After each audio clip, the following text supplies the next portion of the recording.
নমস্কার বন্ধুরা, মাম্মামি দার্য চ্যানেলে তোমাদের প্রত্যেককে অনেক অনেক স্বাগত। আজকে রুটি বা পরোটা দিয়ে খাওয়ার জন্য তৈরি করছি সয়াবিন কষা। তার জন্য কি কি লাগবে চলো একবার দেখে নিই। সয়াবিনের একটা প্যাকেট নিয়েছি, আলু আর পেঁয়াজ কেটে নিয়েছি, আদা বাটা, রসুন বাটা আর টমেটো কাঁচা লঙ্কার পেস্ট। ছোট একটা ডেকচিতে জল গরম করতে বসিয়েছি। জলটা বেশ ভালো মতো গরম হয়ে গেলে এক প্যাকেট সয়াবিন এর মধ্যে দিয়ে দিলাম। সয়াবিনটা ফুটতে আরম্ভ করলেই গ্যাস বন্ধ করে চাপা দিয়ে দিয়েছিলাম। 15 মিনিট মতো চাপা দিয়ে রেখেছিলাম। 15 মিনিট পরে ঢাকাটা খুলছি, দেখো সয়াবিনটা ভালো মতো একদম ফুলে গেছে। এরপর ঠান্ডা জলে ভালো করে ধুয়ে নেব। অনেককেই বলতে শুনবে যে সয়াবিনে গন্ধ লাগে, তো সয়াবিনটা ধোয়ার একটা না পদ্ধতি আছে। ঠান্ডা জলে ঠিক এইভাবে কচলে কচলে ধুতে হবে। এই ধোয়াটা যদি ঠিক না হয় তাহলে কিন্তু সয়াবিন রান্নার পরে একটা গন্ধ থেকে যাবে।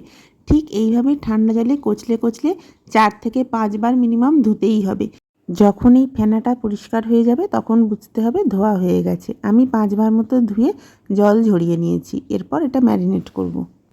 প্রথমেই দিলাম আদা বাটা, এরপর দিচ্ছি কাঁচা লঙ্কা, টমেটোর পেস্ট, হলুদ গুঁড়ো দিয়ে দিলাম আর দিয়ে দিচ্ছি জিরে গুঁড়ো, স্বাদ মতো নুন দিলাম।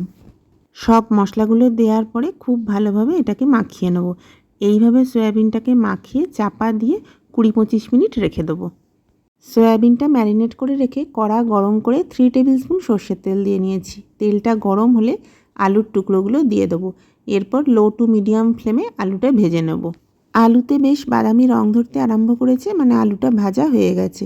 এখন আলুগুলো তুলে নেব। আলুটা ভেজে রেডি হয়ে গেল। এরপর কড়াতে যে তেল আছে ওই তেলের মধ্যেই আমি দিয়ে দিচ্ছি খানিকটা রসুন বাটা। রসুনটা ভেজে নিয়ে দিয়ে দেবো পেঁয়াজ কুচি। পেঁয়াজটা দেওয়ার পরে খুন্তি দিয়ে খুব ভালোভাবে মিশিয়ে নিচ্ছি। এরপর পেঁয়াজ আর রসুন ভেজে নেব। এভাবে পেঁয়াজটা নরম হয়ে আসবে। পেঁয়াজে যখনই বাদামি রং ধরতে শুরু করবে তখনই ম্যারিনেট করা সয়াবিনটা এর মধ্যে দিয়ে দেবো। সয়াবিনটা দেওয়ার পরে ফ্লেমটা একটু হাই করে দেবো।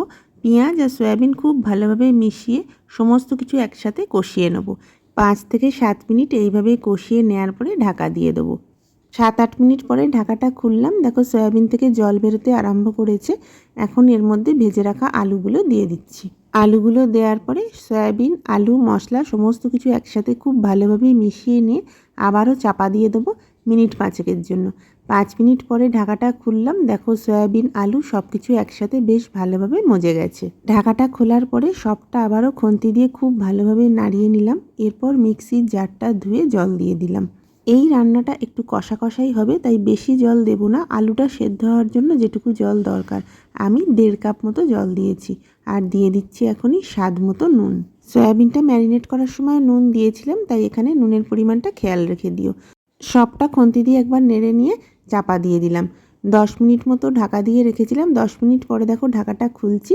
আলুগুলো সেদ্ধ হয়েছে কিনা একবার খুন্তি দিয়ে চেপে এভাবে চেক করে নেব। আলুটা সেদ্ধ হয়ে গেছে। সয়াবিন, আলু সবটা খুব ভালোভাবে মিশিয়ে দিচ্ছি। রান্নাটা প্রায় শেষ পর্যায়ে। সব শেষে এবার দিয়ে দিচ্ছি ছোট 1 চামচ গরম মশলা গুঁড়ো আর দিয়ে দেবো 1 চামচ ঘি। ঘি দেওয়ার পরে গ্যাসের ফ্লেমটা বন্ধ করে দেবো। ঘি আর গরম মশলা সয়াবিনের সাথে খুব ভালোভাবে মিশিয়ে দিয়ে চাপা দিয়ে দেবো। 10 মিনিট মতো স্ট্যান্ডিং টাইম দিলেই এটা কিন্তু একদম রেডি। আজকের রান্নাটা কেমন লাগলো অবশ্যই জানিও। খুব শিগগিরই আবার দেখা হবে। ততক্ষণ সবাই খুব ভালো থেকো, সুস্থ থেকো।